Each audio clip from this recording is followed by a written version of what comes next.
Live Below the Line update day 5.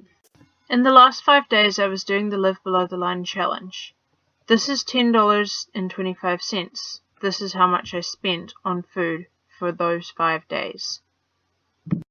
This is 500 Indian rupees. This is the approximate equivalent to $11.25. This is my sponsored child, Mantasha.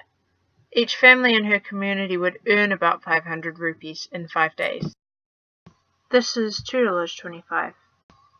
This is how much I had each day of Live Below the Line. The equivalent is 100 Indian rupees. This is how much Mantasha's family might have in a day. This is 25 rupees. This is how much each person in Mantasha's family might have per day. This is 60 cents.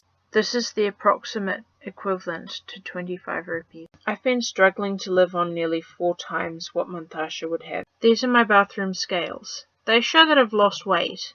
And that's good for me, but it's not good for children who live like this permanently. They need to be growing, not shrinking. Did you like my little intro there? I bet you did. It made you think, didn't it? Well, I like it anyway. So on day 5, I made my dahlia as normal.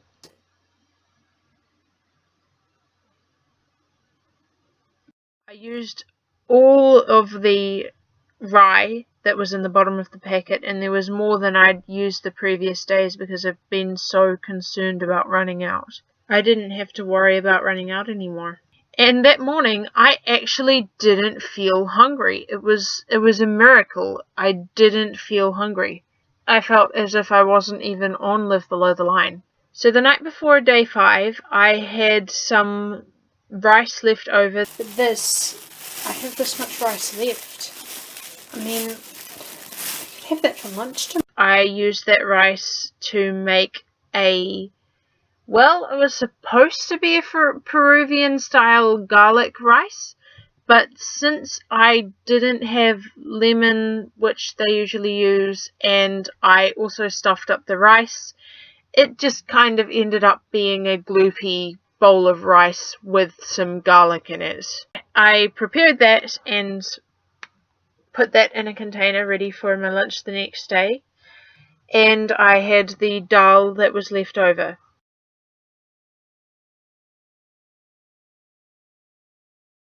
And even though it was gloopy, horrible garlic rice, I ate it up. Having a third meal, having a lunch, was a luxury to me. Too many people struggle to have 2 meals. They might be celebrating when they can have 2 meals, even if it's a really bad meal. For dinner, I had to go to work, and that's why I haven't been able to upload a video up until now. Because I had to go to work and cook other people's burgers while I was on Live Below the Line and feeling hungry. So what I'd saved for that day, because it would be easy to heat up at work, was anticuchos, which is a Peruvian food where they marinate heart meat and put it on a stick. It's a street food. We don't have street food in New Zealand.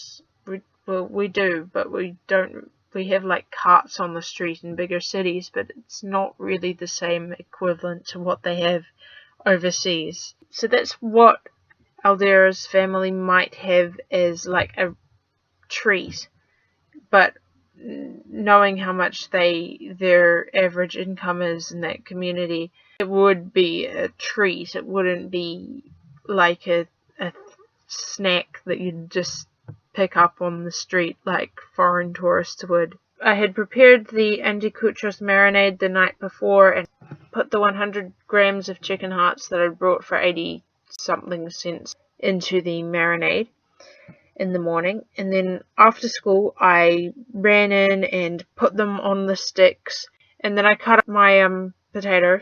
I don't know how they would cook it in Peru. One recipe did suggest putting half a potato on the end of a stick. I assume that's with potatoes that are a little bit smaller than my one. Tomorrow I can have this big potato. And I don't usually like potato, but it seemed like a treat then. I first boiled my bits of potato and then I just stuck them in a pan.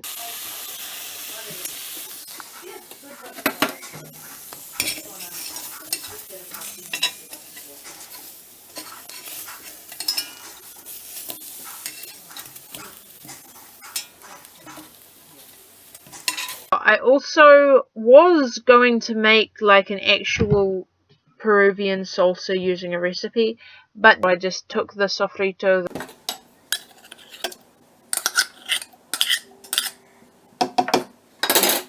I put it in with the rest of the tomato that I had left because I had to use it all up because it was the last day.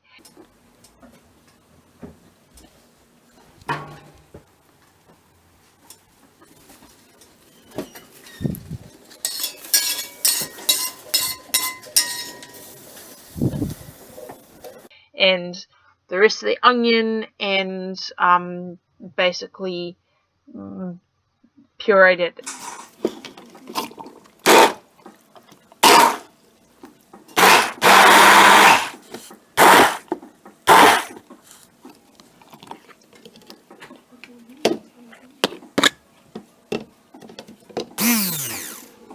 So yeah, then I packed it all up into a nice little ice cream container and took it to work with me.